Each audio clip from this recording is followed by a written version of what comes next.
Hello to all our community members. Mission IAS species में आपका स्वागत है। हम लोग गवर्नेंस के टॉपिक को डिस्कस कर रहे थे और आरटीआई के टॉपिक को हमने खत्म किया था। ठीक है, सिटीजन चार्टर के टॉपिक को खत्म किया, ट्रांसपेरेंसी एंड अकाउंटेबिलिटी के टॉपिक को हमने खत्म करने का प्रयास किया था और उसी को हम कंटिन्यू कर रहे हैं। आज हम कुछ सर्टेन टॉपिक्स को देखेंगे जहां पर आपका सोशल अकाउंटेबिलिटी वाला टॉपिक डिस्कस किया जाएगा, एज वेल एज जो आपका RTI and official secrets act, इन सब के बारे में भी हम डिस्कस करेंगे। तो बने रहिए हमारे साथ और शेयर और सब्सक्राइब करते रहिए हमारे चैनल को अपने फ्रेंड सर्कल के बीच।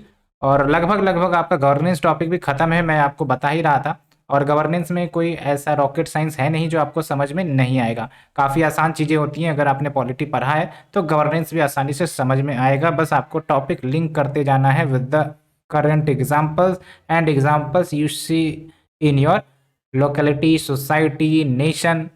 तो आपको और चीज़ें गहराई से समझ में आएगी। बस इतना काम आपको करना है। और जो जो इंपॉर्टेंट कीवर्ड्स होंगे ना, कीवर्ड्स को एक प्रकार से माइंड में रिमाइंड करते रहना है, ताकि जब आप आंसर लिखोगे तो यही कीवर्ड आपके लिए फोल्डर पॉइंट का काम करेगा और आपके आंसर राइटिंग को इनहेंस करेगा। ठीक है, तो hope you understood what I am trying to say. Let's move to the topic private university brought under RTI. तो बेसिकली आपको भी पता है इंडिया में बहुत सारे यूनिवर्सिटी हैं जो एक तो एक्सक्लूसिवली प्राइवेटली फंडेड है या फिर प्राइवेट है बट फंड उनको स्टेट से आता है, स्टेट उनको फाइनेंस देती है। ठीक है, एक है आपका गवर्नमेंट यूनिवर्सिटी। तो बेसिकली ये बात आपको भी पता होगा कि वैसे प्राइवेट यूनिवर्सिटी जो significant financial support state government से प्राप्त करते हैं, जो आपका ओडिशा का स्टेट इंफॉर्मेशन कमीशन है, उन्होंने ऐसे यूनिवर्सिटी को भी पब्लिक अथॉरिटी का टैग दिया है under the right to information act. ठीक है, यानी कि अब ये जो पब्लिक अथॉरिटी होगी, यानी कि deemed to be private university, इनको भी इंफॉर्मेशन देना पड़ेगा अगर कोई भी आरटीआई एक्टिविस्ट इंफॉर्मेशन की डिमांड करता है तो। ठीक है, तो ये ध्यान रखनी है। और जैसा कि आपको पता है आरटीआई एक्ट 2005 गारंटी करता है सिटीजन्स को कि वो इंफॉर्मेशन का एक्सेस पा सकते हैं held by the public bodies, so that openness as well as accountability ensure हो सकी गवर्नमेंट ऑपरेशंस में। बिकॉज हम इंफॉर्मेशन मांगते हैं तो अल्टीमेटली जो गवर्नमेंट है उनको ही तो जिम्मेदार ठहराते हैं। ठीक है, जैसे कोई भी एडिटोरियल लिखता है तो अल्टीमेटली वो डाटा कहाँ से प्राप्त करता है, गवर्नमेंट की वेबसाइट से या फिर आरटीआई से। तो ऐसे में क्या होगा कि गवर्नमेंट को हम अकाउंटेबल ठहरा पाते हैं। अगर हमारे पास करेक्ट इन्फॉर्मेशन या डाटा नहीं होगा तो how will we make the government accountable, how can we ask the question, नहीं पूछ सकते। ठीक है, तो इसीलिए आरटीआई का रिलेवेंस काफ़ी ज़्यादा इंपॉर्टेंट है। वहाँ पर आपका सिटीजन एम्पावरमेंट होता है, पहली बात। दूसरी इंपॉर्टेंट बात ये कि गवर्नमेंट की अकाउंटेबिलिटी भी निर्धारित होती है। और तीसरी इंपॉर्टेंट बात ये कि जो आपके स्कीम्स चलाए जाते हैं या फिर जो फंड एलोकेशन होता है और उसका जो खर्च होता है, उन सब में भी इफिशियंसी देखने को मिलेगी। ठीक है, आपको ये स्कीम के बारे में आरटीआई एक्टिविस्ट ने पूछ लिया तो उस इंफॉर्मेशन के बारे में जानकारी देना पड़ेगा। अगर लेट से कि उस स्कीम में कुछ करप्शन हुआ है तो वो हाईलाइट हो सकते हैं। तो ऐसे में क्या होगा, जो ऑफिशियल होंगे उनके ऊपर एक अकाउंटेबिलिटी बनी रहेगी कि हमें जो भी स्कीम्स है वो सब बढ़िया से इम्प्लीमेंट करना है, नहीं तो हम पर भी लीगल एक्शन लिया जा सकता है। तो होप जहां पर भी आपको ये सिटीजन से जुड़े सर्विसेज को प्रमोट किए जाते हैं, जहां पर सिटीजन भी सवाल पूछ सकता है गवर्नमेंट से, ठीक है, तो वहां पर आपका अकाउंटेबिलिटी, ट्रांसपेरेंसी तो हमें देखने को मिलती ही मिलती है। साथ ही साथ आपका efficient monitoring as well as implementation of the schemes देखने को मिल सकता है। तो ये सब चीज़ें आपको ध्यान में रखनी है। अब बात करते हैं आपका कि जो आपका section 2 clause H of the RTI act 2005 है, ये पब्लिक अथॉरिटी को डिफाइन करता है। और ये आई थिंक कि मैंने आपको बता भी दिया था कि जो पब्लिक अथॉरिटी है उसमें आपके कौन कौन शामिल हो जाते हैं। कोई भी बॉडी जो कॉन्स्टिट्यूशन के अंतर्गत कॉन्स्टिट्यूट की गई हो, या फिर लॉ के माध्यम से पार्लियामेंट ने बनाई हो, या फिर लॉ के माध्यम से स्टेट लेजिस्लेचर ने बनाई हो, या फिर नोटिफिकेशन के माध्यम से आपका वो बॉडी कंस्टिट्यूट की गई होगी। बहुत सारे जो आपके गवर्नमेंट बॉडीज होते हैं, आपको ही पता है ना, एग्जीक्यूटिव रेजोल्यूशन से बनाए जाते हैं। ठीक है, उसका कोई स्टेटूटरी बैकिंग नहीं होता है।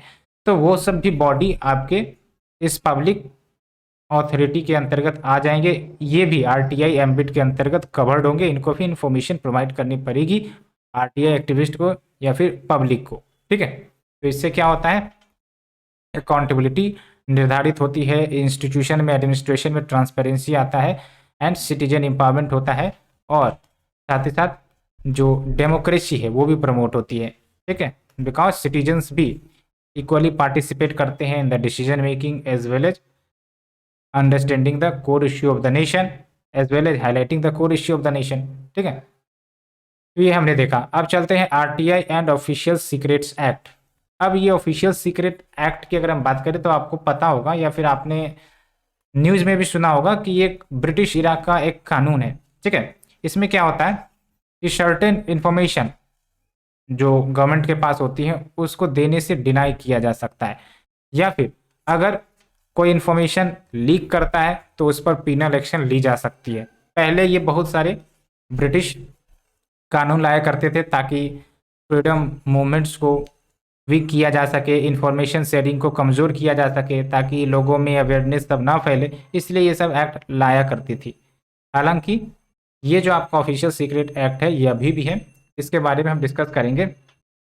और कुछ इंपॉर्टेंट इन्फॉर्मेशन जो आपको पता होनी चाहिए कि जो गवर्नमेंट ऑफ इंडिया है उन्होंने वैसे जो भी रिटायर्ड ऑफिशियल्स हैं सिक्योरिटी एंड इंटेलिजेंस ऑर्गेनाइजेशन के, जैसे हमारा इंटेलिजेंस ब्यूरो है, ठीक है, या फिर डिफेंस से रिलेटेड जो भी आपके ऑर्गेनाइजेशंस हैं उनके जो ऑफिशियल्स हैं जो रिटायर हो गए हैं उनको भी प्रोहिबिट करता है from publishing anything about their work या फिर organisation without prior clearance, because ये सब काफ़ी ज़्यादा सेंसिटिव इश्यू होती है, ठीक है। और इससे कहीं ना कहीं देश की नेशनल सिक्योरिटी पर भी असर पड़ सकता है, इसलिए इन सब ऑफिशियल्स पर प्रोहिबिशन लगा के रखे जाते हैं कि कुछ ऐसे इंफॉर्मेशन हो जिनको आप बता नहीं सकते, ठीक है। तो यहाँ पर आप ये भी देख सकते हो जो सर्विंग सिविल सर्वेंट्स है उनको भी मनाही की जाती है from expressing their personal opinion on policy matters as well as criticising the government. आप आज भी देखते होगे जो भी हमारे ब्यूरोक्रेट्स में ऑफिशियल्स हैं, ठीक है, वो स्कीम्स को इम्प्लीमेंट करने का काम करते हैं, क्रिटिसाइज करने का काम नहीं करते, बिकॉज उनका क्या काम है एक्चुअली पॉलिसी इम्प्लीमेंट करना। तो आप देखोगे कि जो भी पॉलिसीज गवर्नमेंट लेकर आती हैं उन पर सजेशन दे सकते हैं, और अगर वो स्कीम आ चुकी है नेशन में तो फिर उसको इम्प्लीमेंट करने का भी काम करते हैं। ये बात आपने सुना भी होगा। और इस प्रकार से क्वेश्चन भी आया था ब्यूरोक्रेसी के बारे में, पीटी में ही क्वेश्चन आया था कुछ, ठीक है, 2020 या फिर 21 के पेपर में था। तो ये हमने देखा।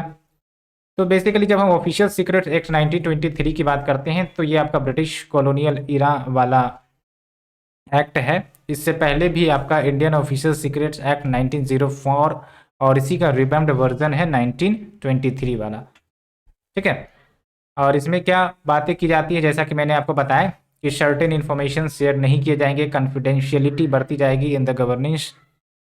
एंड जब हम बात करते हैं ऑफिशियल सीक्रेट एक्ट 1923 की तो ये दो एस्पेक्ट्स ब्रॉडली डील करते हैं। पहली बात तो ये कि अगर स्पाइंग करोगे यानी कि जासूसी करोगे तो उसके लिए पेनल्टी लगेगी, एज वेल एज अन्य सीक्रेट इन्फॉर्मेशन जो गवर्नमेंट के होते हैं, चाहे डाटा हो, इन्फॉर्मेशन हो, ठीक है, तो उसको अगर डिस्क्लोजर किया जाता है विदाउट परमिशन तो फिर उसमें भी आपका पेनल्टी लगेगा या फिर सज़ा हो सकती है। और बहुत बार इस प्रकार के इंसिडेंट्स आप देखते होंगे न्यूज़पेपर में, तो ये सब चीज़ें चलती रहती है। इवन व्हाट स्पाइंग और leaking information from prohibited place वो भी पनिशेबल ऑफेंस है आपका ऑफिशियल सीक्रेट एक्ट 1923 में, ठीक है। अब यहाँ पर आप देखोगे 3 ऐसे प्रोविजंस है आरटीआई एक्ट 2005 के अंतर्गत जो ऑफिशियल सीक्रेट एक्ट के प्रोविजंस को ओवरराइड करता है, यानी कि यहाँ पर आपका आरटीआई एक्ट 2005 ज़्यादा पावरफुल हो जाएगा। तो पहला प्रोविजन तो यही है कि आरटीआई एक्ट क्लियरली डिक्लेयर करता है कि जो आपका राइट टू इन्फॉर्मेशन होगा will have an overriding effect over the official secrets act. और दूसरी इंपॉर्टेंट बात ये कि इवन जो सिक्योरिटी एंड इंटेलिजेंस ऑर्गेनाइजेशंस है उनके ऊपर भी ऑब्लिगेशन है वो डिस्क्लोज करे इन्फॉर्मेशन को related to the corruption as well as human rights violation, ठीक है। अलॉन्ग विथ जो आरटीआई है वो गवर्नमेंट को कंपेल करता है टू डिस्क्लोज इन्फॉर्मेशन, अगर वो इन्फॉर्मेशन पब्लिक इंटरेस्ट में ज़्यादा महत्वपूर्ण है as compare to the harm posed to the protected interest. यानी कि अगर पब्लिक इंटरेस्ट ज़्यादा मायने रख रही है वो information as compare to the protected interest, तो फिर वो इन्फॉर्मेशन को डिस्क्लोज करना पड़ेगा।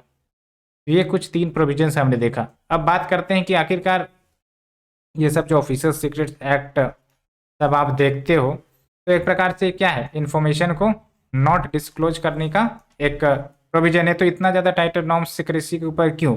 तो पहली बात तो हमेशा ध्यान रखोगे कि जब भी हम सिक्रेसी या गवर्नमेंट सिक्रेसी बरतने का प्रयास करता है तो कहीं ना कहीं नेशनल सिक्योरिटी को सेफगार्ड करने का प्रयास करता है। अब जैसे डिफेंस में बहुत सारे इन्फॉर्मेशन होंगे जो पब्लिक नहीं किया जा सकते, अदरवाइज जो दुश्मन नेशन है वो हमारी स्ट्रेटजी को समझ जाएंगे और फिर हमारी कमजोरी को पकड़कर हम पर अटैक कर सकते हैं।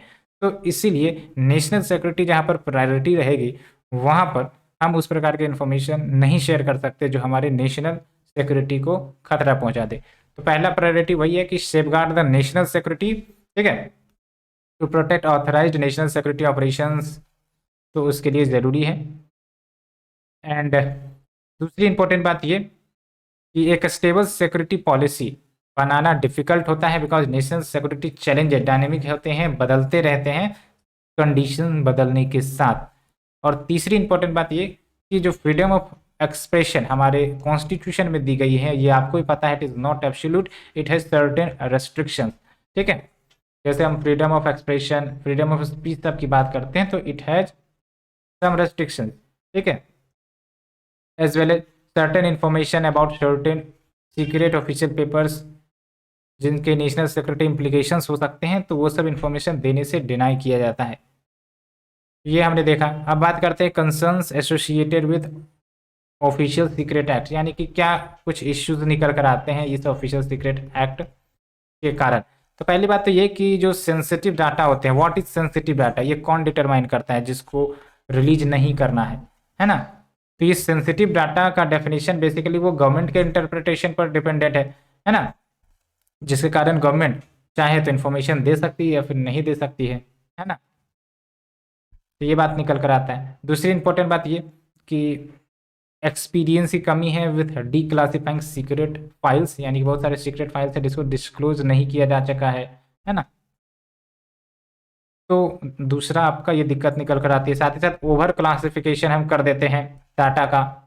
और तीसरी इंपॉर्टेंट बात ये कि ऑफिशियल सीक्रेट मटेरियल और पब्लिक राइट टू ओपननेस, इन दोनों के बीच हम क्लियर डिस्टिंक्शन नहीं कर पाते, ठीक है। यानी कि हो सकता है जो इन्फॉर्मेशन हम देने से इनकार कर रहे हैं वो basically public rights to openness का अधिकार हो, लेकिन बिकॉज ऑफ द गवर्नमेंट, ठीक है, इन्फॉर्मेशन देने से मना किया जा सकता है। बहुत सारी बातें हो सकती हैं। उसके बाद सोशल मीडिया और इंटरनेट की दुनिया में D classification of materials reconsideration करने की ज़रूरत है, बिकॉज कुछ ना कुछ आप देखते हो रिलीज होती रहती है इंटरनेट पर। जैसे डार्क वेब का नाम आपने सुना होगा, बहुत सारे सीक्रेट फाइल्स इस पर रिलीज हो जाते हैं। ये जो आपका कुछ कंट्रोवर्सी भी चली थी ना यूएस को लेकर, तो डार्क वेब में सीक्रेट फाइल्स रिलीज कर दिए जाते हैं, चाहे प्राइवेट इंस्टीट्यूशन हो या फिर पब्लिक। उसके बाद आप देख लो गवर्नेंस एंड पॉलिसी इश्यूज, उसको पब्लिक किया जा सकता है। जैसे जो फॉर्मल ब्यूरोक्रेट्स होते हैं ना, जो रिटायर्ड हो जाते हैं, तो उनको गवर्नेंस के बारे में, पॉलिसी के बारे में, ओपिनियन के बारे में, मतलब जो भी है उनको इन्फॉर्मेशन पता रहती है और क्या वीकनेस है उन सब के बारे में भी पता रहता है।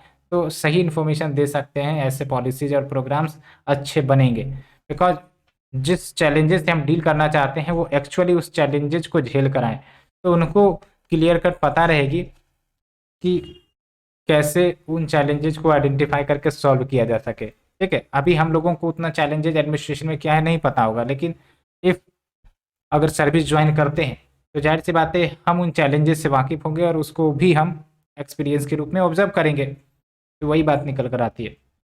उसके बाद अगर हम बात करें official secret act and second ARC, ये जो आपका एडमिनिस्ट्रेटिव रिफॉर्म कमीशन का रिपोर्ट है, उन्होंने बेसिकली आपको ध्यान रखना है, एक रिपोर्ट सबमिट की थी राइट टू इन्फॉर्मेशन मास्टर की टू गुड गवर्नेंस।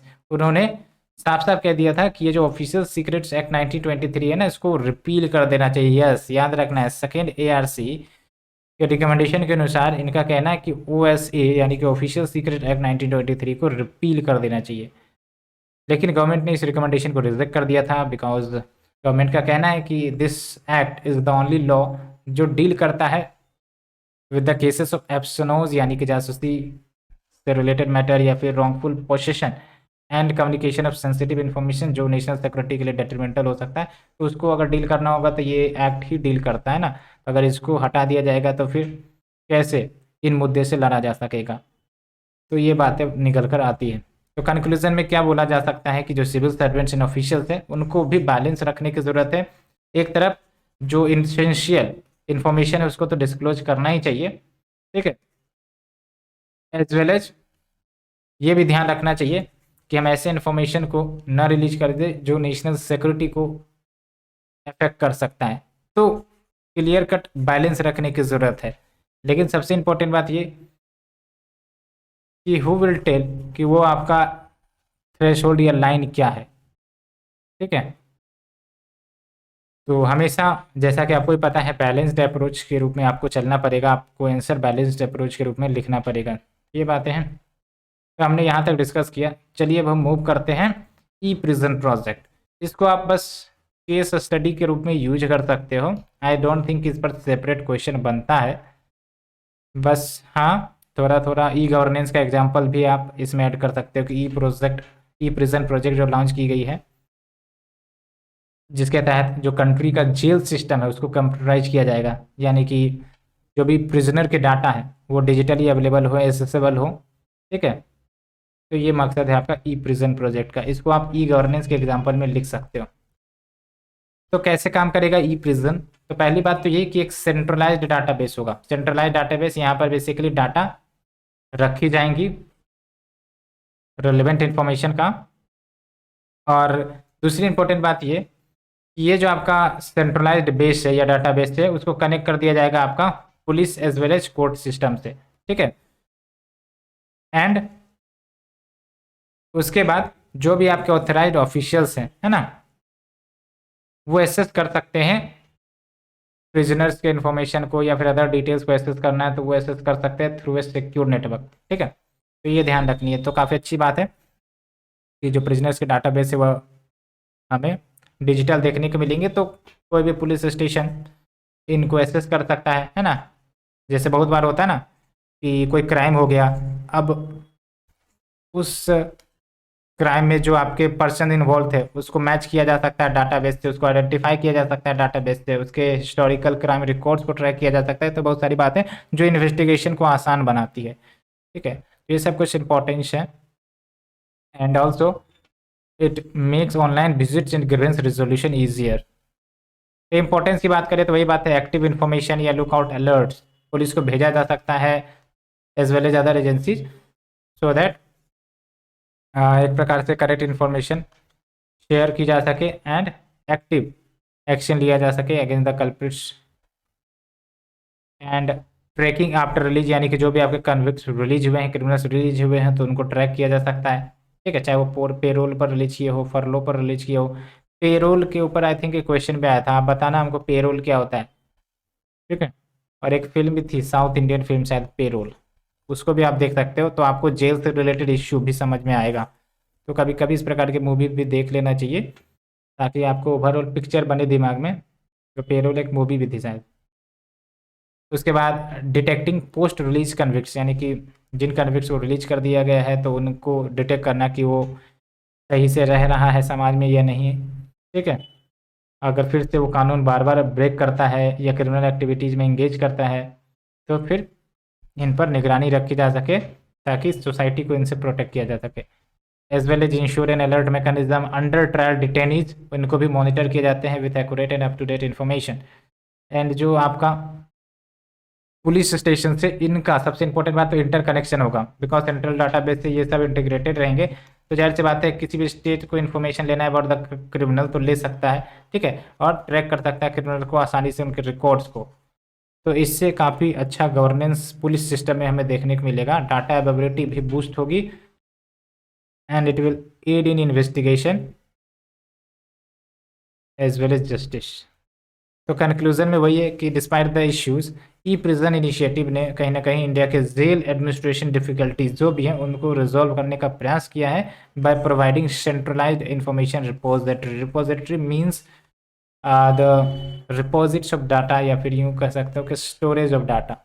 ठीक है, तो hope you understood all these what I am trying to say. चीज़ें आपको समझ में आई होगी। Let's move to the next topic, social audit. Social audit एक अच्छा टॉपिक है, काफ़ी मज़ेदार टॉपिक है। और दूसरी इंपॉर्टेंट बात ये कि इस कीवर्ड को आपको यूज करना होगा स्कीम से सब में, अगर स्कीम से रिलेटेड क्वेश्चन आते हैं। ठीक है, और अगर आपको कुछ सजेशन देना हो तो याद रखना आपको social audit, because social audit की जब हम बात करते हैं तो इसका मतलब क्या हुआ कि जो आपके बेनिफिशियरीज है ना, लेट्स से कि कोई स्कीम चलाया जा रहा है तो उस स्कीम के जो बेनिफिशियरीज है उन्हीं से डायरेक्टली पूछा जाएगा कि आपको स्कीम के लाभ मिले ही या नहीं मिले हैं। नहीं तो क्या होता है कि लेट्स से आपको मैं बताता हूँ इश्यू कि कोई स्कीम चलाई गई। ठीक है, लेट्स से कोई स्कीम चलाई गई।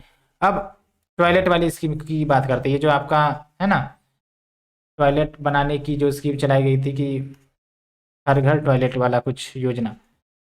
तो क्या था कि जो आपके ऑफिसर्स थे ना वो क्या करते थे, कागज़ पर ही सिर्फ और सिर्फ वो एलोकेशन मार्क रहता था, लेकिन जब रियल उस टाइम उसकी मॉनिटरिंग की जाती थी तो पता चलता था कि वहाँ टॉयलेट बने ही नहीं, फंड गया ही नहीं, सिर्फ कागज़ पर बन के रखा गया है ताकि जो अपर अथॉरिटी है उनको संतुष्टि दिला सके कि हाँ सारा काम नीचे हो रहा है। तो ये सब चीज़ें या चैलेंजेस निकल कर आती है।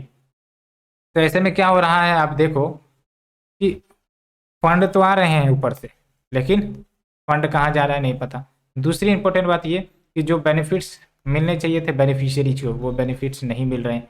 ठीक है, तो यही सब इश्यू को दूर करने के लिए सोशल ऑडिट का कंसेप्ट लाने का प्रयास किया था। इसमें क्या होता है कि जो बेनिफिशियरीज हैं उन्हीं से पूछा जाएगा कि भाई साहब आपको बेनिफिट्स मिल रही है या नहीं मिल रही है ना। ग्राम सभा से पूछा जा सकता है। तो इससे क्या होगा कि जो आपके ऑफिशियल्स हैं, ठीक है, इम्प्लीमेंटिंग एजेंसीज हैं, उनकी अकाउंटेबिलिटी फिक्स होगी। बिकॉज अल्टीमेटली बेनिफिशियरी से पूछा जाता है तो वो तो जवाब सही देंगे, सच ही देंगे। ऐसा तो नहीं कि वो बोलेंगे बन गया तो फिर भी बोलेंगे कि नहीं बना। तो यहाँ से इन्फॉर्मेशन क्या होगा, सही रिलीज होगी। और अगर ये ब्यूरोक्रेटिक डाटा से टैली करता है तो अच्छी बात है, अगर टैली नहीं कर रहा है तो इसका मतलब क्या है कि कहीं ना कहीं ऑफिशियल्स ने डाटा मिसमैच करवाया है। तो ये हमें बेनिफिट निकल कर आती है सोशल ऑडिट की। तो ब्रेकडाउन ऑफ इंस्टीट्यूशंस ने कहीं ना कहीं इस फैक्ट को जाहिर किया है कि पब्लिक विजिलेंस की ज़रूरत है, यानी कि पब्लिक को भी निगरानी रखने की ज़रूरत है, चाहे स्कीम के ऊपर चाहे फंड के ऊपर। ठीक है, और जो सोशल ऑडिट्स है, ऑडिट मतलब क्या, एक प्रकार से निरीक्षण करना। सोशल का मतलब क्या हुआ, समाज निरीक्षण करेगा, जो लोग हैं वो निरीक्षण करेंगे। किस चीज़ का निरीक्षण करेंगे, कि गवर्नमेंट जो भी आपके स्कीम से बेनिफिट देती हो उस चीज़ का, चाहे रोड बनाने की बात हो, मनरेगा स्कीम के निरीक्षण करने की बात हो, ये सब। तो एक प्रकार से डेमोक्रेटिक टूल्स है जहाँ पर जो ग्रेस रूट पीपल्स है, यानी कि जो लोग हैं है ना, वो खुद पार्टिसिपेट करते हैं स्कीम के इफेक्टिव इम्प्लीमेंटेशन के स्टेटस को जानकारी देने के लिए। ठीक है, यानी कि टू अंडरस्टैंड कि जो इम्प्लीमेंटेशन हो रहा है स्कीम का वो सही तरीके से नहीं हो रहा है या फिर हो रहा है। तो it is a good tool कि जहाँ पर हम अकाउंटेबिलिटी और ट्रांसपेरेंसी इंश्योर करवा सकते हैं। ठीक है, अब होप कि आपको ये सोशल ऑडिट का जो बेसिक इन्फॉर्मेशन है या फिर जानकारी है वो समझ में आ गई होगी। जैसे बहुत बार जो आपका रोड बनाने के लिए फंड दी जाती है, ठीक है, तो क्या होता है, फंड तो आ जाती है लेकिन रोड जो बनता है वो कागज़ पर बनता है। तो ये जो आपके ऑफिसर्स होते हैं हो सकता है वो गलत इन्फॉर्मेशन अपलोड कर दे हायर अथॉरिटी को कि रोड बन गया है, लेकिन एक्चुअल में क्या है कि रोड बना ही नहीं, फंड इधर उधर हो गया। लेकिन जब सोशल ऑडिट होगी तो जनता से ही पूछा जाएगा, जो बेनिफिशियरीज है उनसे ही पूछा जाएगा, ग्राम सभा से पूछा जाएगा कि आप बताओ रोड बना या नहीं बना। ठीक है, तो जाहिर सी बात है अगर नहीं बना तो सीधा सीधी डाटा मिल जाएगा, बेनिफिशियरीज को फ़ायदा नहीं मिला। तो ऐसे में जो ऑफिशियल्स हैं उनको अकाउंटेबल ठहराया जाएगा और फिर जो भी आपके करेक्टिव मेजर्स है वो तो लिए ही जाएंगे। तो ये सब कुछ इम्पोर्टेंस है सोशल ऑडिट का। लेकिन अभी भी सोशल ऑडिट उतने मजबूत तरीके से हमारे गांव में या फिर हमारी कम्युनिटी में नहीं फैला है। समय लग रहा है, लेकिन अच्छा कंसेप्ट है ये। ठीक है, सिटीजन को एम्पावर करता है in the decision making as well as accountability and transparency तो इंश्योर करता ही है। तो अगर हम बात करें सोशल ऑडिट का इवोल्यूशन इंडिया में हुआ तो हुआ कैसे आखिरकार। तो भारत में सोशल ऑडिट का पहला इंस्टेंस या एग्जाम्पल वो आपका जो टिस्को कंपनी है, यानी कि Tata iron and steel company limited, वहाँ पर देखने को मिली थी, जो कि आपका जमशेदपुर में है 1979 में। ठीक है, उसके बाद मिड 1990s में जो मजदूर किसान शक्ति संगठन है, जो कि एक ऑर्गेनाइजेशन है, उन्होंने बेसिकली इस सोशल ऑडिट के कंसेप्ट पर काम करना शुरू किया। कैसे? तो बेसिकली ये ऑर्गेनाइजेशन विलेज बेस्ड जन सुनवाई करती थी, यानी कि पब्लिक हियरिंग करती थी जो भी डेवलपमेंटल प्रोजेक्ट्स चल रही थी और जो खर्च किए जा रहे थे गवर्नमेंट की तरफ से। तो बेसिकली इनसे पूछा जाता था कि आपको बेनिफिट्स मिल रहे हैं या नहीं मिल रहे हैं। ठीक है, और basically based on the analysis, based on the data recorded, ये फिर अथॉरिटी को बताएंगे। ठीक है, और अगर कुछ त्रुटि निकल कर आती है तो जाहिर सी बात है उस पर एक्शन भी लिया जा सकेगा। तो ये आप देख सकते हो कि चाहे एनजीओज हों या फिर आपके सोशल ऑडिट सब हों, काफ़ी इम्पोर्टेंट रोल प्ले करती हैं, सिटीजन को एम्पावर तो करती हैं, साथ ही साथ स्कीम के इम्प्लीमेंटेशन में। ठीक है, उसके बाद आरटीआई भी एक प्रकार से सोशल ऑडिट ही है, क्योंकि आरटीआई के माध्यम से जो एक्टिविस्ट हैं, एनजीओज हैं, ऑर्गेनाइजेशन से वो इन्फॉर्मेशन हासिल करते हैं। एंड जैसे बोला जाता है ना कि हमारा पैसा हमारा हिसाब, कि आखिरकार जो टैक्स के माध्यम से पैसे आपने कलेक्ट किए हैं वो पैसे कहाँ खर्च हुए हैं, ठीक है, कितना खर्च स्कीम पर हुआ है, तो इन सब का भी जानकारी आपको आरटीआई से मिल जाएगा। तो ऐसे में क्या हुआ, एक प्रकार से सोशल ऑडिट ही है आरटीआई। ठीक है, एंड जब भी सोशल ऑडिट या आरटीआई या फिर आपका सिटीजन चार्टर सबकी बात करेंगे तो ध्यान रखना है आपको, इफ़िशियंसी एंड इफेक्टिवनेस को इम्प्रूव या इंक्रीज करने का काम करता है। साथ ही साथ जो ऑर्गेनाइजेशन की परफॉर्मेंस है उसको भी इम्प्रूव करेगा। बस सोशली अकाउंटेबल है, यानी कि लोग तो नज़र रख रहे हैं, अगर डेवलपमेंटल प्रोजेक्ट्स या कोई भी स्कीम सही से इम्प्लीमेंट नहीं करोगे तो जवाब तो देना पड़ेगा। तो इससे आपका गुड गवर्नेंस भी प्रमोट होता है। ठीक है, तो ये हमने देखा। अगर हम बात करें सिग्निफिकेंस ऑफ सोशल ऑडिटिंग, तो वही बात है, याद रखना social auditing, RTI, citizen charter, ठीक है, या फिर आपका गुड गवर्नेंस, इन सब की बात करें तो accountability and transparency common answer होगा। ठीक है, अकाउंटेबिलिटी एंड ट्रांसपेरेंसी को इंश्योर करता है, बिकॉज बेनिफिशियरीज ही इंफॉर्मेशन यहाँ पर प्रोवाइड करती है। बाकी डाटा है देख लेना। उसके बाद प्रोफेशनलिज्म इम्प्रूव होता है। ठीक है, and promoting the spirit of dutifulness, साथ ही साथ ए मैंडेटेड परफॉर्मेंस ऑडिट सिर्फ इफिशिएंसी एंड इफेक्टिवनेस को ही एसेस नहीं करता है किसी भी स्कीम का, but positive impact on governance, तो एक और इम्पैक्ट आपका गुड गवर्नेंस क्रिएट करने में मदद करता है। बस गवर्नेंस मतलब है डिलीवरी ऑफ सर्विसेज, और जहाँ पर अकाउंटेबिलिटी शब्द जुड़ गया या ऑडिट शब्द जुड़ गया तो आपका गुड भी जुड़ जाएगा, यानी कि गुड गवर्नेंस। ठीक है, और तेलंगाना में एक का एग्जांपल दिया जाता है कि जो आपका मनरेगा स्कीम चलाई जाती है उसकी 7 बार सोशल ऑडिटिंग की गई पिछले 9 सालों में। ठीक है, और उससे 50 करोड़ रुपए से भी ऊपर रिकवर किया गया। ठीक है, and next feature is your कि आपका इरेगुलेटरीज एंड माल प्रैक्टिसेस को अनकवर करता है, एक्सपोज करता है। जैसे कहाँ गया, यहाँ पर आप देखिए, for the period 2016-17 and 2017-18 only 13 social auditing units ने ग्रीवेंसेस रजिस्टर किया एंड उसमें इरेगुलरिटीज़ डिटेक्ट करी, एंड लगभग उससे ये पता चला कि 281 करोड़ का मिस अप्रोप्रिएशन ऑफ फंड हुआ है। तो आप समझो कि किस प्रकार से हम सोशल ऑडिटिंग के माध्यम से इरेगुलेटरीज और माल प्रैक्टिसेस को भी अनकवर कर सकते हैं। और साथ ही साथ डेमोक्रेसी तो प्रमोट होता ही है ग्रास रूट लेवल, जहाँ पर आपका लोगों का पार्टिसिपेशन होगा वहाँ पर आंख बंद करके आपको लिख देना है कि इट प्रमोट्स डेमोक्रेसी, ठीक है। तो सोशल ऑडिट के कारण ग्राम सभा का जो इन्फ्लुएंस है, प्रभाव है, involvement in the decision making, sharing information, वो बढ़ जाता है। तो एक प्रकार से democracy at the grass root level भी प्रमोट होती है। साथ ही साथ पार्टिसिपेटरी एंड डेमोक्रेटिक प्रोसेस, इसको बताने की जरूरत नहीं है। along with identifies implementation gaps, क्या implementation challenges, स्कीम तो लॉन्च कर दी गई, अब एक लॉन्च कर देना और एक इम्प्लीमेंटेड करना, अब इन दोनों में काफ़ी ज़्यादा गैप रहता है। तो आखिरकार ये गैप अगर कम होती है तो उतना एफिशिएंट इम्प्लीमेंटेशन होगा स्कीम का, लेकिन अगर ये ज़्यादा गैप रहती है तो जो गवर्नमेंट स्कीम्स है वो सही तरीके से बेनिफिशियरीज को लाभ नहीं पहुंचा रही होगी। तो ऐसे में ये जो आपके सोशल ऑडिट है उन आइडेंटिफिकेशन गैप्स को पकड़ कर तो ठीक करता है, डिस्पैरिटी को कम करने का प्रयास करता है between the desired and actual effect of initiative या प्रोग्राम या सर्विस, ठीक है।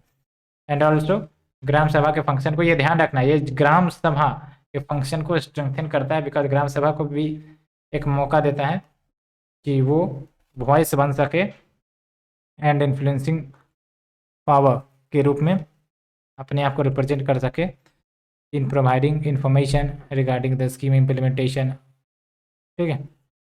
Along with highlights governance shortcomings to generate demand for the rural economy, जो भी गवर्नमेंट की कमियां हैं उसको भी हाईलाइट ये करता है, ठीक है।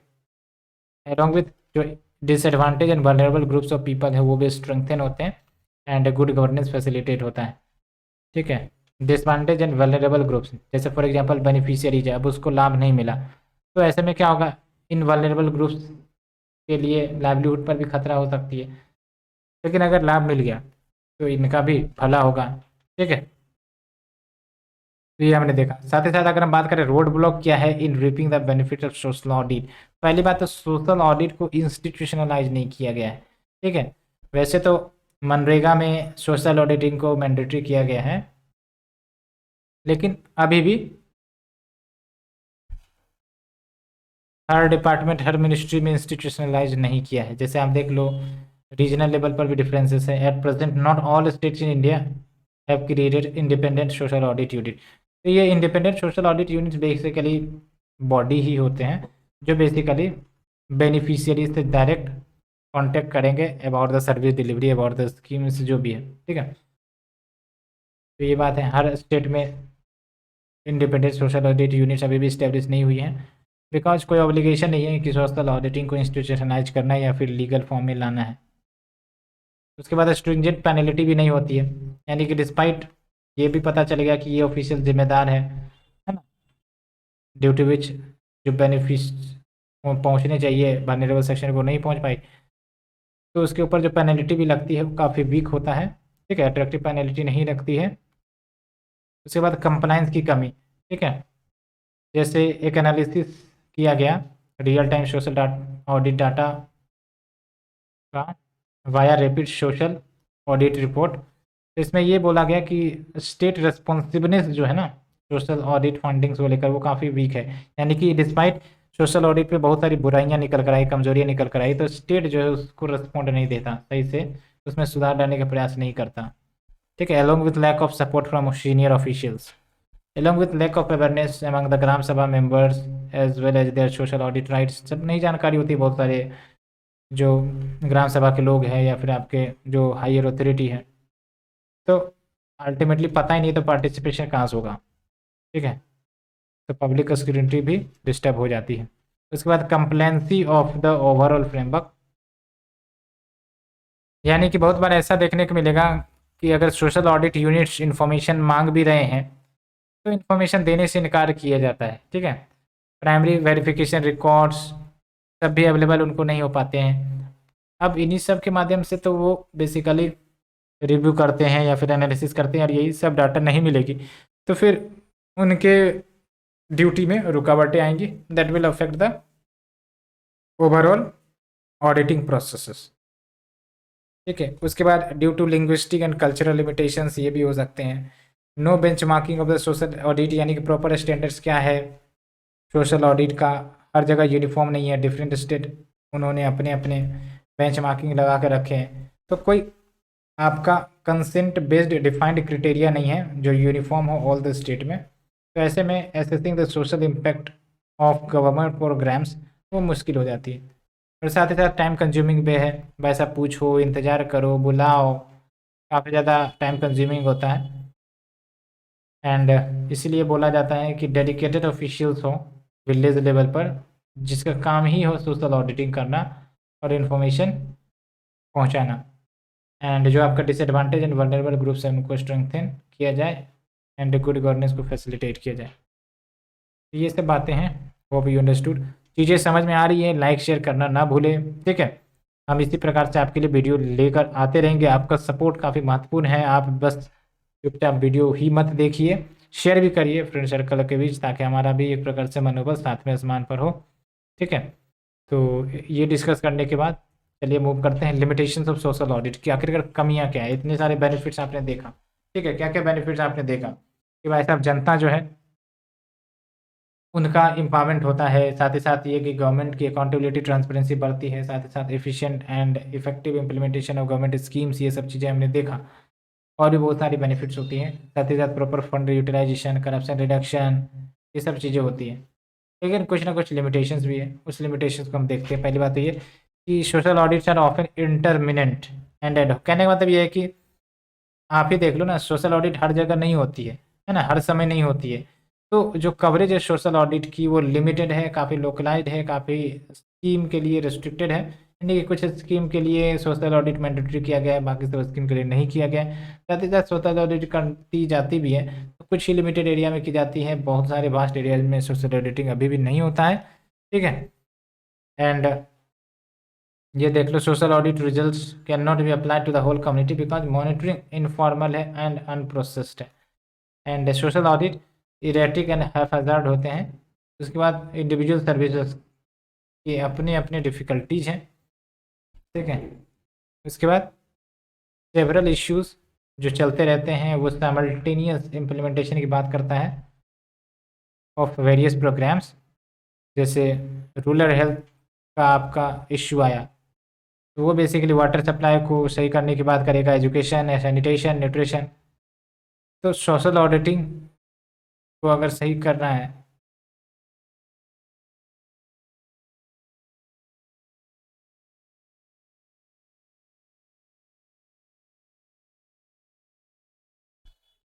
साथ ही साथ ऑडिट रिपोर्ट्स एंड रिजल्ट्स आ भी गया ऑफिशियल के हाथ में, फिर भी एक्शन नहीं लिए जाते हैं, ठीक है। हमने देखा भी, जो पेनल्टी लगनी चाहिए वो नहीं लगाई जाती है, वीक पेनल सिस्टम देखने को हमें मिलता है, ठीक है। साथ ही साथ ये भी कि जो गवर्निंग बॉडीज़ हैं सोशल ऑडिट यूनिट्स में, या फिर जो ऑफिशियल्स वर्क करते हैं सोशल ऑडिट यूनिट्स में, वो भी इंडिपेंडेंट नहीं है। तो ऐसे में उनकी ऑटोनॉमी निर्धारित नहीं हो पाती है, ठीक है। तो ये बातें हैं। अब बात करते हैं measures required to strengthen the framework of social auditing, कि कैसे हम सोशल ऑडिटिंग के फ्रेमवर्क को मजबूत कर सकते हैं। तो पहली बात, एक मॉडल एक्ट तैयार कर दीजिए, यानी कि सेंट्रल गवर्नमेंट को बोला जा रहा है कि एक मॉडल एक्ट हमेशा एक मॉडल की तरह काम करेगा डिफरेंट स्टेट्स एंड यूटीज के लिए। तो वो तैयार कर दीजिए on the line of Meghalaya social audit legislation, because Meghalaya is the first state जिन्होंने सोशल ऑडिट लॉ को देश में लागू किया है, ठीक है। जैसे आपका नाम है इसका, Meghalaya community participation and public services social audit act 2017 में से पास किया गया था। तो उसी प्रकार से मॉडल एक्ट तैयार कीजिए और सारे राज्य को, यूटीज को प्रेरित करिए टू इम्प्लीमेंट दीज एक्ट्स और लॉज। तो मेघालय ने तो पास किया था, मेघालय का क्या एक्सपीरियंस रहा है। तो पहली बात तो ये कि जो ऑडिट्स हैं उसके माध्यम से डिस्कशन फैसिलिटेट होता है। उसके बाद ये जो आपका सिस्टम बनाया गया है, इससे पब्लिक कॉन्शियसनेस बढ़ती है लोगों के राइट्स के प्रति, अलॉन्ग विथ एलिजिबल बेनिफिशरीज भी आइडेंटिफाई हो सकते हैं। साथ ही साथ जो पीपल का रिव्यूज़ है या टेस्टिमनीज है उसको भी रिकॉर्ड की जाती है, एंड अगर कोई ग्रीवेंसेस है तो उसको भी रिड्रेस करने का प्रयास किया जाता है। And also identifying the most important inputs for preparation, तो ये हमने देखा। उसके बाद देखो integrating of social auditing for public awareness, यानी कि छत्तीसगढ़ में, वैसे तो हम मनरेगा को अगर छोड़ दें तो जो सोशल टीम है, सोशल ऑडिट टीम, वो कंप्लेंट रजिस्टर करते हैं अन्य इश्यूज़ को भी लेकर, है ना, सिर्फ मनरेगा के इश्यूज़ को लेकर नहीं कि एम्प्लॉयमेंट मिला या नहीं मिला, अदर इश्यूज़ भी। और अल्टीमेटली वो इश्यूज़ को फिर कहाँ ट्रांसफ़र करते हैं, ग्राम सभा सरपंच के पास, सचिव के पास, तो फिर वहाँ से उनका कंसर्न एड्रेस होता है। तो काफ़ी अच्छा सिस्टम आपको देखने को मिल रहा होगा। along with independent social audit units in states like Andhra Pradesh, तो वहाँ की जो सोशल ऑडिट की सोसाइटी है, ठीक है, वो बेसिकली इंडिपेंडेंट बॉडी के रूप में बनाया गया है जो गवर्नमेंट इंटरवेंशन से परे होगी, यानी गवर्नमेंट उसमें इंटरव्यू जनरली नहीं करती है। साथ ही साथ strengthening the propriety auditing of CAG and implementing guidelines of CAG on social auditing, जो इंस्टीट्यूशनलाइज करता है प्रैक्टिस ऑफ सोशल ऑडिटिंग। देखो, जो सोशल ऑडिट यूनिट्स होते हैं जो सोशल ऑडिटिंग का काम करेंगे, जाहिर सी बात है इनको भी ऑटोनोमस एंड इंडिपेंडेंट होना पड़ेगा ना, नहीं तो पता चला गवर्नमेंट का इंटरफेरेंस है। तो ये जो रिव्यू देंगे इसमें भी तो आपका मिक्स रिव्यू होगा ना, पॉलिटिकली एफिलिएटेड होगा। तो ऐसे में फिर से बेनिफिशियरीज के वॉइस को नहीं सुना जा सकेगा, और ये भी हो सकता है कि जो बेनिफिशियरीज को स्कीम के माध्यम से मिलने चाहिए थे, वो स्कीम्स का बेनिफिट मिलने से वो वंचित रह जाए। ठीक है, तो ये बातें हैं। Social audit unit should have an independent governing body and adequate staff. ठीक है, तो रूल्स फ्रेम किया जाना चाहिए सो दैट इम्प्लीमेंटेशन एजेंसीज को ये टास्क दिया जाए, मैंडेट किया जाए, सपोर्टिव रोल प्ले करिए सोशल ऑडिट प्रोसेस में, एंड जो भी फंडिंग्स निकल कर आती है उस पर भी प्रॉम्प्ट एक्शन लीजिए। बिकॉज हम एक्शन नहीं लेते हैं, सिर्फ रिपोर्ट पेश करते हैं, तो उससे कोई फ़ायदा तो होने वाला है नहीं, सिर्फ नॉलेज बढ़ेगी और क्या बढ़ेगा। तो कंक्लूजन वही है कि अच्छा कंक्लूजन है वैसे कि social audit social empowerment, citizen empowerment, women empowerment का टूल है ना, specially for the most vulnerable groups in the society. Because ये सब स्कीम सबके लाभ किसको मिलते हैं, वल्नरेबल सेक्शंस को ही मिलते हैं ना।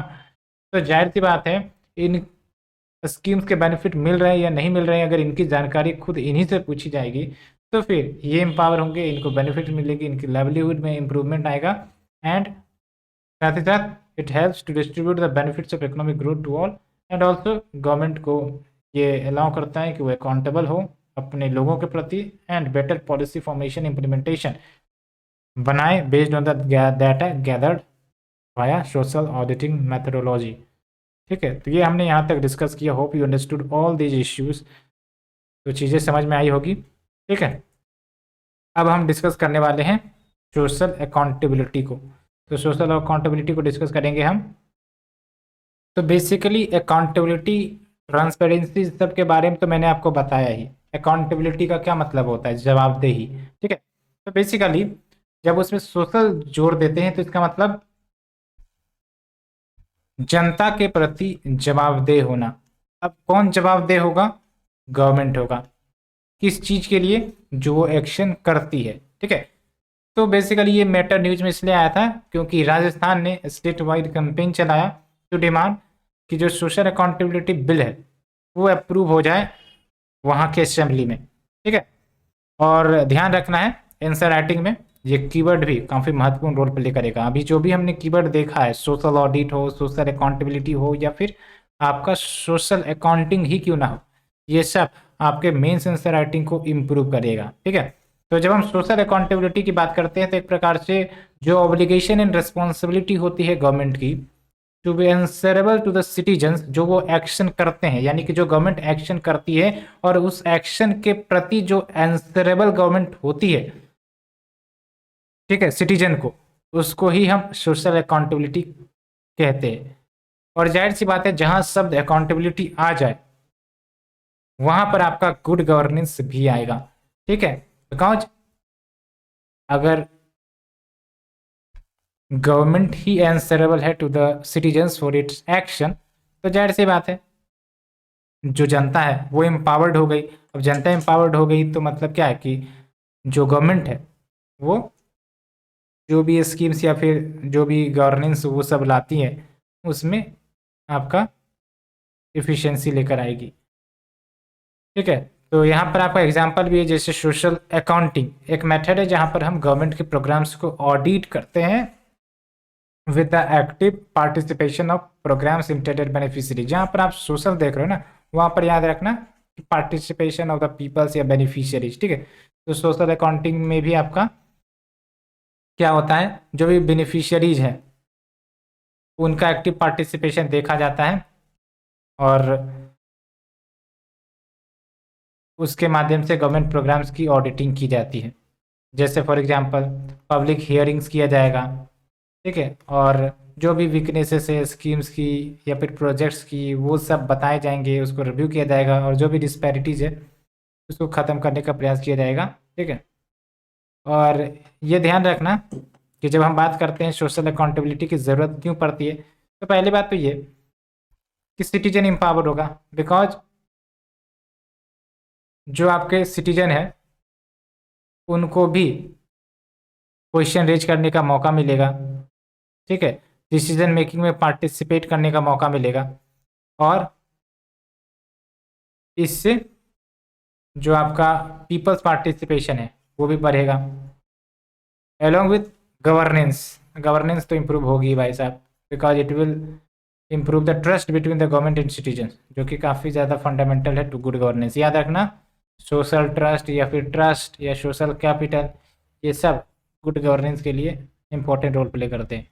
उसके बाद अकाउंटेबिलिटी एंड ट्रांसपेरेंसी तो होगी, जैसा कि मैंने आपको बार बार बताया है, चाहे गुड गवर्नेंस हो, चाहे वो आपका सोशल ऑडिटिंग हो, चाहे आपका सोशल अकाउंटेबिलिटी हो, सब आपका transparency, accountability, good governance and citizen empowerment में रोल प्ले करता है, ठीक है। अब यहाँ पर आप देख लीजिए प्रिंसिपल्स ऑफ सोशल अकाउंटेबिलिटी। एक प्रकार से 7 प्रिंसिपल्स हमें यहाँ पर गिनाए गए हैं कि सोशल अकाउंटेबिलिटी के कितने सिद्धांत हैं। एक तो पहली बात जानकारी, यानी कि इन्फॉर्मेशन। सोशल अकाउंटेबिलिटी में जो जनता है उनको प्रॉपर इन्फॉर्मेशन मिलेगी। साथ ही साथ भागीदारी, यानी कि सिटीजन्स पार्टिसिपेशन भी होगा, ठीक है। एंड उसके बाद आप देख लो कार्यवाही, यानी कि टाइम बाउंड एक्शन। जैसे आप देखते हो ना कि कोई भी स्कीम है या फिर कोई भी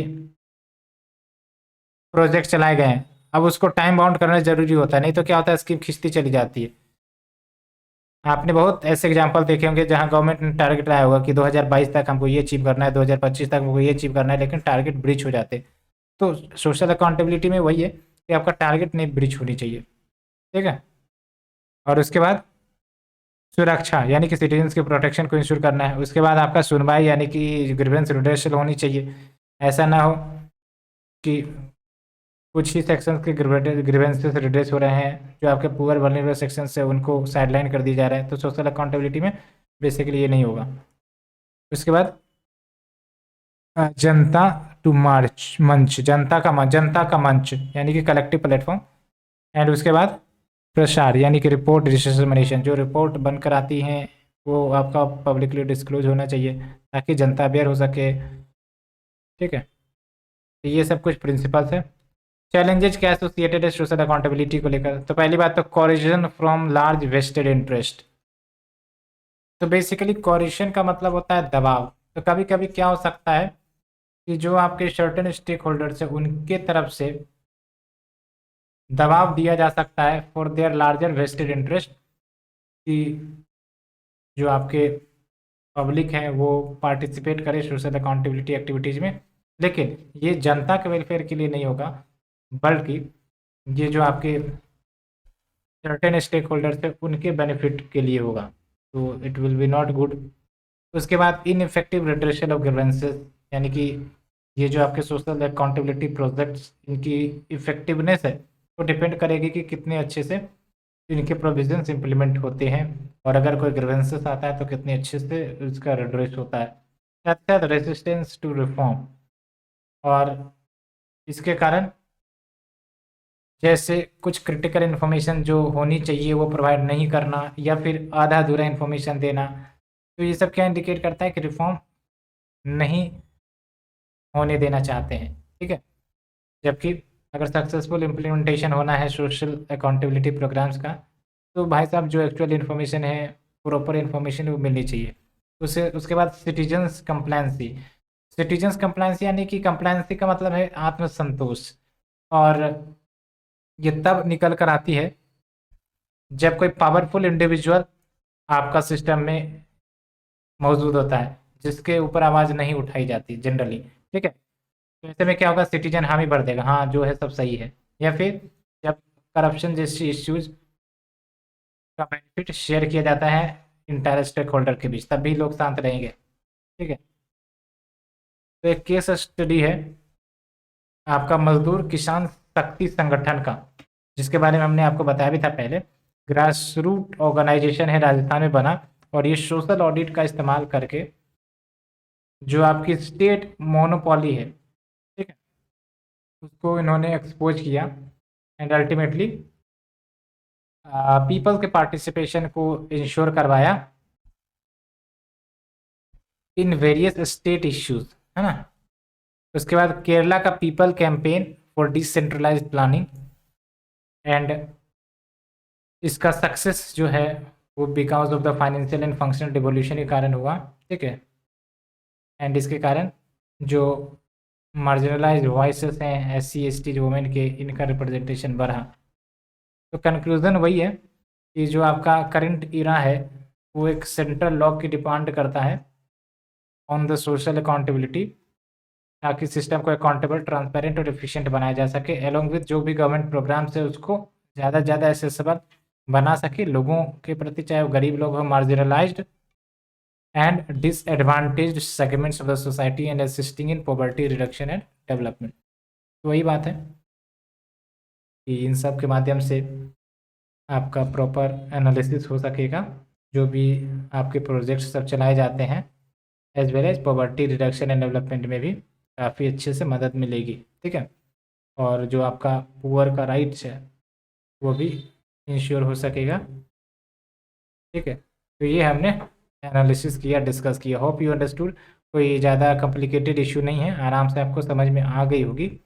बस कीवर्ड पर ध्यान रखना है कि सोशल अकाउंटेबिलिटी का क्या मतलब है, challenges associated with social accountability, तो चीज़ें समझ में आ जाएगी। नीड फॉर सोशल अकाउंटेबिलिटी, जिसमें मैंने आपको बताया जहाँ पर अकाउंटेबिलिटी ट्रांसपेरेंसी सब आएगी, तो जो empowerment of citizen, governance, accountability, transparency, ये सब चीज़ें मेंशन होएगी।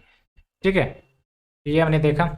चलो अब नेक्स्ट टॉपिक हम डिस्कस करते हैं, विशल ब्लोअर प्रोटेक्शन एक्ट। ठीक है, विशल ब्लोअर प्रोटेक्शन एक्ट के बारे में हम जानेंगे। तो let's move to the important topic, whistleblowers protection act. इस पर क्वेश्चन भी आ चुका है UPSC मेंस में। तो जब हम बात करते हैं विशल ब्लोअर्स की, तो इसको सीधा शब्दों में अगर जाने तो एक प्रकार से, जैसे आपने बहुत बार मूवी में देखा होगा कि अगर कहीं पर करप्शन का इश्यू कंपनी में चल रहा है या फिर आपका पुलिस ऑफिस में चल रहा है लेट से, तो कुछ ऐसे खुफिया व्यक्ति होते हैं जो बेसिकली इन सब इरेगुलरिटीज को एक्सपोज करने का प्रयास करते हैं, जानकारी देने का प्रयास करते हैं, ताकि ये सब जो इरेगुलरिटी चल रही है इस पर रोक लगाया जा सके। अब डायरेक्टली तो जाके नहीं कोई बोल सकेगा ना कि हाँ यहाँ पर ये करप्शन कर रहा है, ये कर रहा है, वो कर रहा है।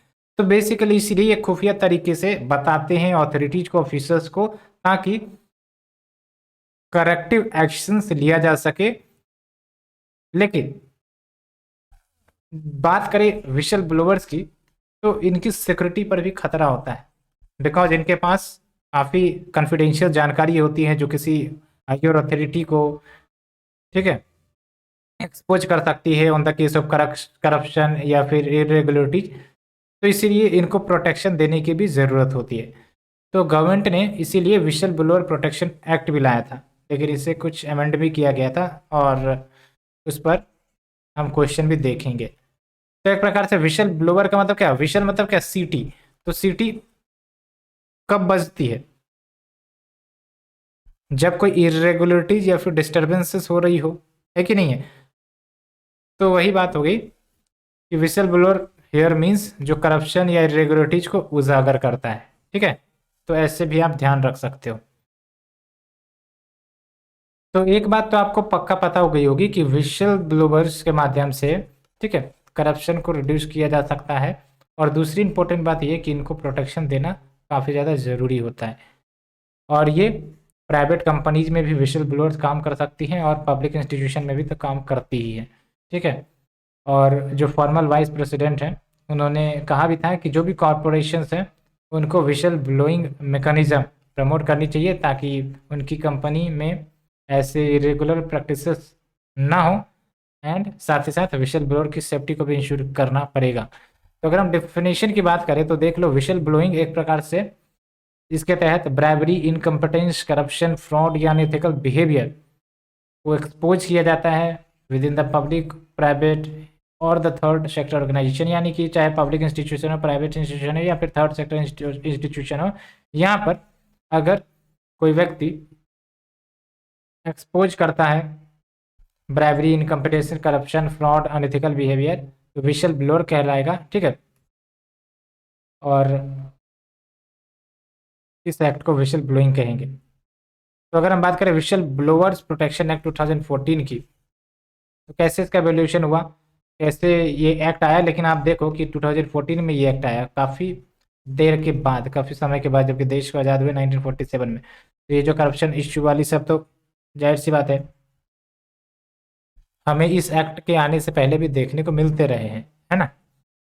तो अगर हम बात करें एवोल्यूशन की, तो 2001 में लॉ कमीशन ने रिकमेंड किया कि एक लॉ होना चाहिए जो प्रोटेक्ट करे विशल ब्लोअर्स को, ताकि विशल ब्लोअर और अच्छे से करप्शन को कम्बैट कर सके, इरेगुलरिटीज को कम्बैट कर सके। ठीक है, विशल ब्लोअर ऐसा नहीं था कि ये एक्ट नहीं था तो विशल ब्लोअर नहीं था, एक्ट से पहले भी विशल ब्लोअर थे, लेकिन प्रोटेक्शन इनको प्रॉपर नहीं मिल पाती थी। ठीक है, तो इनको कभी कभी तो डेथ थ्रेट भी मिलता होता।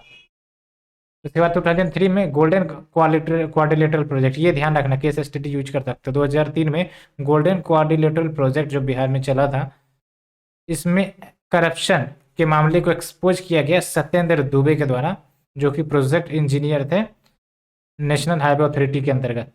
लेकिन अब देखो इनको सिक्योरिटी नहीं मिली, तो 2003 में इनको गया में, जो कि एक डिस्ट्रिक्ट है बिहार का, उनको मार दिया गया। ठीक है, और मर्डर के बाद 2010 में जाके 3 व्यक्ति को लाइफ इम्प्रिजनमेंट मिला। तो सोचो, डेथ 2003 में हुआ और अल्टीमेटली 2010 में सज़ा मिली, तो कितना गैप है। अलॉन्ग विथ इनके मर्डर के बाद फिर से न्यूज में चर्चा में आने लगी थी कि विशल ब्लोअर को प्रोटेक्शन करने के लिए एक लॉ होने चाहिए। ऑल्सो 2004 में सुप्रीम कोर्ट जो है, इन रिस्पॉन्स टू पटिशन जो फाइल की गई थी उस सुप्रीम कोर्ट के पास, उन्होंने ऑर्डर किया कि जो सेंट्रल गवर्नमेंट है वो एडमिनिस्ट्रेटिव मशीनरी इस्टेब्लिश करे, जिसका काम होगा to act on complaints from whistleblowers. ठीक है, एंड उसी के रेस्पॉन्स में गवर्नमेंट ने public interest disclosure and protection of informers resolution 2004 में लेकर आया। उसके बाद सेकेंड एडमिनिस्ट्रेटिव रिफॉर्म कमीशन ने सजेस्ट किया कि विशल ब्लोअर को नया लेजिस्लेशन लाकर प्रोटेक्ट करने की ज़रूरत है। ऑल्सो 2005 में इंडिया ने UN convention against corruption sign किया था, जो एक प्रकार से एडिक्वेट प्रोटेक्शन एंड सेफगार्ड देने की बात करता है जो कंप्लेन करते हैं या फिर रिपोर्टिंग करते हैं on the corrupt public servant. तो ये सब इवेंट्स आप देख रहे हो बैक टू बैक चल रही थी, और अल्टीमेटली विशल ब्लोअर्स के प्रोटेक्शन के लिए एक लॉ की डिमांड काफ़ी ज़्यादा चर्चा में आ रही थी। तो एक्चुअली बिल भी लाया गया, विशल ब्लोअर प्रोटेक्शन बिल 2011 में, लेकिन आप सोचो कि इसको इम्प्लीमेंट करने में, एक्ट बनने में कितना ज़्यादा समय लगा, 3 साल, 2014 में जाके ये इम्प्लीमेंट हुआ। तो अगर हम बात करें सैलेंट फीचर्स ऑफ द एक्ट, तो पहली बात तो ये कि विशल ब्लोअर को प्रोटेक्ट करता है, यानी कि इट प्रोटेक्ट दोज पीपल जो रिपोर्ट करते हैं अब्यूज़ या डेलिब्रेट मिसयूज ऑफ अथॉरिटी और arbitrary use of discretion of any power by public official from harassment, as well as whistleblowers की आइडेंटिटीज को सिक्योर रखने का प्रयास करा जाएगा। आइडेंटिटी यानी कि उनकी पहचान सिक्योर, डिस्क्लोज ना हो, बिकॉज डिस्क्लोजर के बाद उनकी लाइफ को खतरा हो सकता है। ऑल्सो जो एक्ट है वो सफिशिएंट प्रोटेक्शन देता है against victimisation of the individual filing such A complaint, यानी कि जो भी इस प्रकार के कंप्लेन फाइल करते हैं उन्हीं पर लोग शक करने लगते हैं। ठीक है, तो ये नहीं होना चाहिए। Along with limited time frame for complaint filing, की कंप्लेंट फाइलिंग जो करनी है उसके लिए लिमिटेड टाइम फ्रेम की बात कही गई, यानी कि पहली बात तो प्रोहिबिट्स एनोनिमस एलिगेशन की, कोई भी मुंह उठाकर आ जाएगा आरोप लगाने के लिए तो वो नहीं चलने वाला। तो एक प्रकार से जो आपकी विशल ब्लोअर होंगे उनकी आइडेंटिटी सुनिश्चित होनी चाहिए, एंड अगर उनकी आइडेंटिटी सुनिश्चित नहीं है तो कोई भी एक्शन नहीं लिया जाएगा बाय कॉम्पिटेंट अथॉरिटी, और जो कंप्लेंट है वो फाइल की जा सकते हैं with in span of 7 years. उसके बाद फॉल्स क्लेम्स को क्रिमिनलाइज करता है, यानी कि कभी कभी आप देखोगे झूठा इन्फॉर्मेशन दे देगा, है ना, मलिशियस डिस्क्लोज कर देता है, तो ऐसे में उनके लिए जेल टर्म है up to 3 years as well as fine of 50,000। ठीक है, बिकॉज क्रेडिबिलिटी लॉस होती है ना जिसके ऊपर आरोप लगाया जा रहा है बिना सबूत के। उसके बाद अपील टू हाई कोर्ट, कोई भी इंडिविजुअल जिनको सजा दी गई कॉम्पिटेंट अथॉरिटी के तरफ से, तो 60 days है उनके पास from the date of the order कि वो अपील फाइल कर सकता है with the concern high court. उसके बाद ये जो एक्ट है does not apply to staff and officials of the special protection group, ये याद रखना है आपको। ठीक है, और ये जो आपका स्पेशल प्रोटेक्शन ग्रुप बना है वो actually special protection group act 1988 आया था तब ये बनाई गई थी। और ये जो विशल ब्लोअर एक्ट है सुपरसीड करता है ऑफिशियल सीक्रेट एक्ट 1923 को, ये हमने डिस्कस भी किया था, जिसके तहत जो क्लेमेंट है यानी कि जो क्लेम कर रहा है वो पब्लिक इंटरेस्ट डिस्क्लोजर कर सकता है to a competent authorities even they are in violation of the official secret act but it does not jeopardise या अंडरमाइन द नेशन सॉवरेनिटी। ये बात है।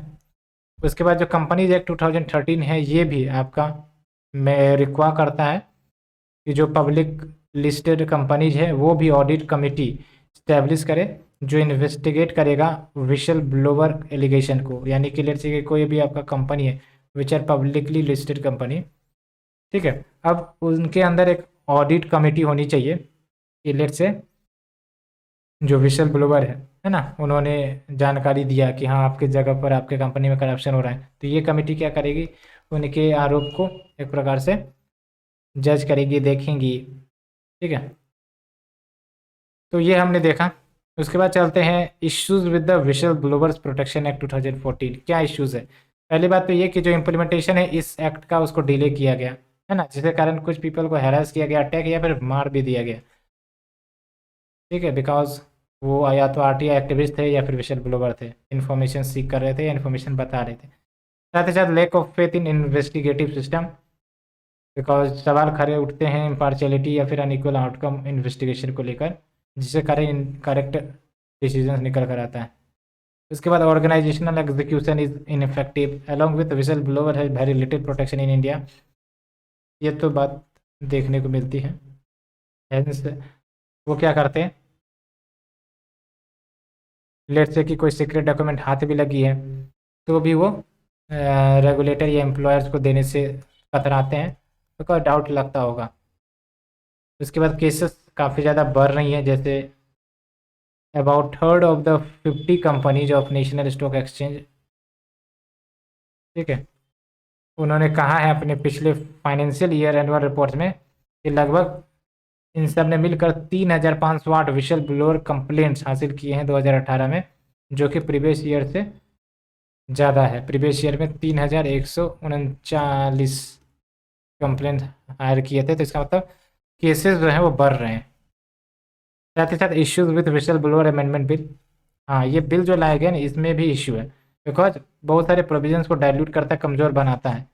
जैसे जो डिस्क्लोज़र है वो आपका नहीं किया जाएगा अंडर दिस बिल अगर वो डिस्क्लोजर प्रोहिबिटेड है under the official secret act. साथ ही साथ कुछ प्रोविजंस को ये इनकॉर्पोरेट करता है जिसके तहत जो नेशनल सिक्योरिटी की इश्यूज़ है उसको इस एक्ट के बाहर रखता है। उसके बाद बहुत सारे एग्जाम्पशंस हैं, तो इस एग्जाम्पशन के कारण बहुत सारी इन्फॉर्मेशन इनएक्सेसिबल हो रहे हैं पब्लिक को ऑन वेरियस ग्राउंड्स। लेकिन अभी ये बिल राज्यसभा में फेल हो गया, लैप्स हो गया। ठीक है, अब बात करते हैं मेजर्स नीडेड, तो क्या स्टेप्स लिए जाने चाहिए। तो सेकेंड एआरसी ने कुछ रिकमेंडेशन दिया। पहली बात है अप्रोप्रिएट लेजिस्लेशन इन्फोर्स करने की ज़रूरत है, ताकि जो इनोसेंट विशल ब्लोवर है जो इन्फॉर्मेशन हमें देते हैं और करप्शन और इरेगुलरिटी से बचाते हैं उनको प्रोटेक्ट किया जा सके। ठीक है, क्योंकि यही जो है इंस्टीट्यूशन को करप्शन फ्री रखने का काम करते हैं। ठीक है, अपने रिस्क लाइफ को रिस्क पर लेकर। उसके बाद लेजिस्लेशन जो है वो इमीडिएटली इनेक्ट की जानी चाहिए to provide protection to whistleblowers, जिसमें आपका लेट से विशल ब्लोअर जो फॉल्स क्लेम एक्सपोज कर रहा है या फिर फ्रॉड या फिर करप्शन केसेस बोली थी गई थी, लेकिन वो सही नहीं ठहरी, तो उनको भी प्रोटेक्शन दी जानी चाहिए बाय इंश्योरिंग कि उनकी एनिमिटी या कॉन्फिडेंशियलिटी प्रोटेक्टेड है। नहीं तो क्या होगा, बदमाश की नज़रों में आ सकता है, ठीक है, तो ऐसे में उनकी लाइफ को भी खतरा हो सकता है, as well as that will protect them from victimisation in career. तो ये सब हमने देखा। उसके बाद जो लेजिस्लेशन है वो आपका कॉर्पोरेट विशल ब्लोअर को भी कवर करना चाहिए, सो दैट लेट्स से वहाँ पर भी फ्रॉड या सीरियस करप्शन वाली इश्यूज निकल कर आती है तो उसको भी प्रिवेंट कर सके। जैसे सेबी ने टिपिंग मैकेनिज्म इंट्रोड्यूस किया है और इसके तहत सेबी 1 करोड़ रुपये अवार्ड देगा for information and successful action अगर इनसाइडर ट्रेडर्स पकड़े जाते हैं तो। और साथ ही साथ कॉर्पोरेट एंड कॉन्फिडेंशियलिटी मैकेनिज्म भी क्रिएट किया है। केस स्टडी में वही बात है, ये तो काफ़ी पुरानी न्यूज हो गई है, लेकिन बार बार आपने सुना भी होगा अरविंद गुप्ता के बारे में, जो आईसीआईसी लोन फ्रॉड में एक्टिविस्ट थे और उन्होंने ही एक्सपोज किया था जो लोन फ्रॉड की गई देखने को मिला था बिटवीन चंदा कोचर जो कि उस समय सीईओ थी आईसीआईसीआई बैंक के एंड उनकी फैमिलीज। तो अल्टीमेटली इस एक्विजिशन के बाद, मतलब इस आरोप के बाद, जो आपका सीईओ है वो अपने पद से इरफान को देना पड़ा। ये बात है। बेस्ट इंटरनेशनल प्रैक्टिसेस, मतलब दुनिया भर में क्या अच्छे अच्छे प्रैक्टिसेस फॉलो किए जाते हैं विशल ब्लोअर प्रोटेक्शन को लेकर।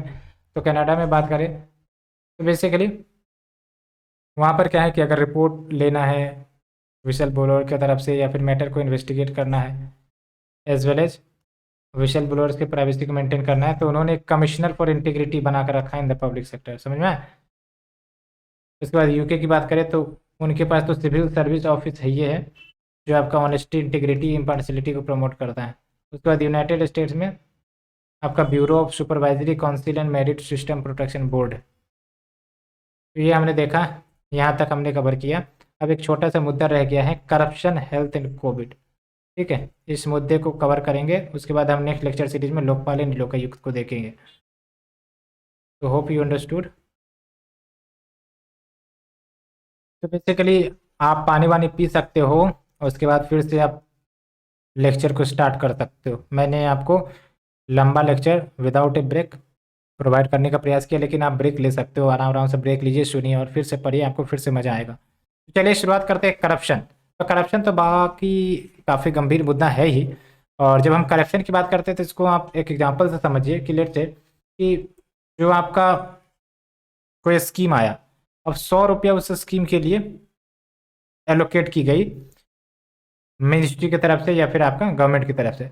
अब वो अगर नीचे आते आते आते आते आते 100 रुपया बची रह जाती है, तो इसका मतलब क्या हुआ कि हाँ करप्शन नहीं हुआ, बिकॉज जो ऊपर पैसे आई थी वही नीचे आई और वो बेनिफिशरीज को डिस्ट्रीब्यूट की गई। लेकिन 100 रुपया ऊपर आई और नीचे आते आते मात्र बचा आपका 20 रुपया, तो 80 रुपया गया कहाँ? 80 रुपया गया करप्शन में। करप्शन यानी कि पर्सनल बेनिफिट में गया रदर देन पब्लिक बेनिफिट। ठीक है, और इसी कारण ब्लैक मनी, ठीक है, ये सब मुद्दे निकल कर आते हैं। तो करप्शन का मुद्दा काफ़ी गंभीर है इंडिया में अगर हम बात करें, और डेवलपिंग कंट्रीज सब के लिए सब करप्शन वाली इश्यूज है ना, वो इनिक्वलिटी को बढ़ाती है, साथ ही साथ इकोनॉमिक ग्रोथ एंड डेवलपमेंट के हेल्थ को हैम्पर करती है। ठीक है, तो करप्शन की बात करें तो it divert the public funds away from the critical resources. अब वही आप सोचो कि ये जो पैसे थे वो सही जगह पर इस्तेमाल होते, लेकिन सब चले गए पर्सनल पॉकेट में, तो जो एसेट क्रिएशन होना चाहिए था, जो पॉवर्टी या malnutrition रिमूव होना चाहिए था, वो नहीं हो सकेगा। ठीक है, तो countries with highest level of corruption वो काफ़ी कम स्पेंड करेंगे हेल्थ के ऊपर, रिगार्डलेस कि उनका इकोनॉमिक डेवलपमेंट कैसा है, बिकॉज जो करप्शन पर पैसे मार रहा है, अन्य जो सोशल सर्विस सेक्टर पर पैसे जो है वो प्रभावित हो जाएंगे। उसके बाद corruption is associated with lower universal health care coverage, जिसके कारण high rate of infant mortality या फिर मैटरनल मोर्टेलिटी देखने को मिलती है, along with various death from the diseases like cancer, diabetes, respiratory and cardiovascular. और corruption one of the major impediments जो आपका सस्टेनेबल डेवलपमेंट गोल को अचीव करने से रोक रहा है, याद रखना है। एसडीजी को प्रमोट करना है, एक्टिवेट करना है, तो करप्शन को रोकना पड़ेगा। ठीक है, ये हमने देखा। उसके बाद इनसफिशिएंट ओवरसाइट, यानी कि प्रॉपर मॉनिटरिंग नहीं होता है। ठीक है, ट्रांसपेरेंसी देखने को नहीं मिलती है, और रूल ऑफ लॉ वायलेशन काफ़ी ज़्यादा देखने भी मिलता है, इवन कोविड-19 के दौरान ये हमें देखने को मिला। उसके बाद इनएप्रोप्रिएट गवर्नेंस, गवर्नेंस का भी इश्यू आता है, यानी कि जो गवर्नमेंट है बिकॉज द कोविड-19 वो बहुत सारे इनिशिएटिव ले रही है, जैसे आपका पार्लियामेंट को सस्पेंड कर देना, पब्लिक अकाउंटेबिलिटी मैकेनिज्म अबंडन हो जाती है, तो ऐसे में क्या होता है, गवर्नमेंट या फिर ऑफिशियल अकाउंटेबल नहीं ठहरा पाएंगे। ठीक है, तो वीक गवर्नेंस होगा, जहाँ पर वीक गवर्नेंस है वहाँ पर आपका करप्शन जैसी इशू आ सकती है। ये हमने देखा। उसके बाद मेजर्स क्या सजेस्ट किए जाते हैं, तो वही बात है, ओवरसाइट इंस्टीट्यूशन जो आपके रेगुलेटरी इंस्टीट्यूशन है उसको स्ट्रेंथन करे तो इंश्योर की जो रिसोर्सेज है वो वल्नरेबल पीपल के पास पहुँचे। Anti corruption authorities and oversight institutions उनको एडुकेट फंडिंग हो, रिसोर्सेज हो, इंडिपेंडेंस हो, जो अपनी रिस्पॉन्सिबिलिटीज खुद कैरी आउट कर सके। उसके बाद रॉन्ग डूइंग जो भी करता है उसको कम्बैट करिए, कॉन्फ्लिक्ट ऑफ इंटरेस्ट जहाँ पर उसको आइडेंटिफाई करिए, और फेयर प्राइसिंग इंश्योर करिए। ओपन एंड ट्रांसपेरेंट कॉन्ट्रैक्ट होना चाहिए, बिकॉज कॉन्ट्रैक्ट में भी जो है कहीं कहीं आपको देखने को मिल जाती है यहाँ पर करप्शन से रिलेटेड मुद्दे निकल कर आ जाते हैं। उसके बाद defend democracy and civic space, तो जो डेमोक्रेसी को डिफेंड करिए by empowering the civil society organisation की वो भी आवाज़ उठाएं। ठीक है, मीडिया को एम्पावर करने की ज़रूरत है। ठीक है, and government should be accountable. उसके बाद relevant data and information access होना चाहिए ताकि पब्लिक आसानी से एसेसेबल टाइमली तरीके से इन्फॉर्मेशन रिसीव कर सके, meaningful information, true information receive कर सके, तो इससे भी आपका क्या होगा, करप्शन डील होगा। बिकॉज करप्शन में क्या है, एक तो आपको सही इन्फॉर्मेशन का डिफॉर्मेशन होना चाहिए। ठीक है, और दूसरी इंपॉर्टेंट बात ये कि सिविल सोसाइटी ऑर्गेनाइजेशन को एम्पावर करने की ज़रूरत है। उसी प्रकार से विशल ब्लोवर एक्ट आप देख लो, इसको भी एम्पावर करने की ज़रूरत है, इसमें भी पॉजिटिव एस्पेक्ट्स और ज़्यादा बढ़ाने की ज़रूरत है। ओवरसाइट इंस्टीट्यूशन को बढ़ा दो, एंड जो रॉन्ग डूइंग्स है उसको कम्बैट करना होगा। तो ये सब हमने देखा। और देखो क्वेश्चन जो पूछा गया था, amendment bill to the whistleblower act 2011 जो पार्लियामेंट में टेबल किया गया, अगर ये पास हो जाता है तो no one will be left protected, यानी कि इसको क्रिटिकली इवेल्युएट करना है, यानी कि हमने जो देखा क्रिटिकल एनालिसिस या फिर इसके वीकनेस क्या है इस अमेंडमेंट के, उसके बारे में आपको बताना है। ठीक है, तो ये आप लिख सकते हो। तो यहाँ तक हमने फ्रेंड्स ख़त्म किया।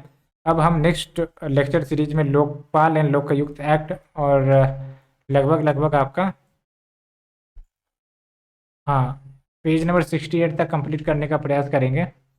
और उसके बाद एक टॉपिक बचेगा आपको रोल ऑफ सिविल सर्विसेज, तो उसको हम नेक्स्ट लेक्चर में कवर करने का प्रयास करेंगे। तो एक प्रकार से आपका 2 से 3 लेक्चर मैक्सिमम जा सकता है, और उसके बाद आपको गवर्नेंस का भी टॉपिक खत्म होता हुआ नजर आएगा।